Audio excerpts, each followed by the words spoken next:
என்னடா இது இந்த ஐசிங் இவ்வளோ கேவலமான கலரில் இருக்குது அப்படி சொல்லி பார்க்காதீங்க.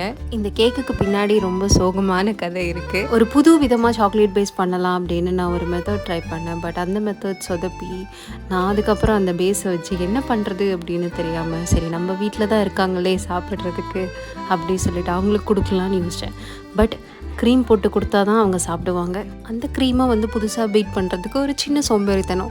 ஸோ அதனால் வந்து அன்றைக்கி கேக் ஆர்டர் இருந்த க்ரீம்லேயே வந்து கனாஷ் இருந்துச்சு. கொஞ்சம் டேஸ்டியாக சாப்பிட்லாமே அப்படி சொல்லி அந்த கனாஷை ஊற்றினதுக்கப்புறம் எனக்கு இந்த மாதிரி ஒரு கலர் கிடச்சிது. இந்த கலரை வச்சு எந்த டிசைன் போடுறது அப்படி தெரியாமல் நான் இந்த டிசைனை போட்டேன். அதுக்கப்புறமா மீந்து போன ஃப்ளவர்ஸ் எல்லாம் இருந்துச்சு. அதெல்லாம் வந்து கொஞ்சம் டிசைனுக்காக வச்சுட்டு பார்த்துட்டு அதுக்கப்புறம் கட் பண்ணி சாப்பிட்டுட்டோம். நீ சாப்பிட்டதை எதுக்குமா எங்களுக்கு வீடியோவாக போடுற அப்படி கேட்காதீங்க. பேக் ஸ்டோரி ஹோம் பேக்கர்ஸ் லைஃப்பில் இப்படியும் நடக்கும்னு தெரியணும்ல, அதுக்காக தான் போட்டேன். பாய். அது ஒன்றும் இல்லை, கீழே போட்டு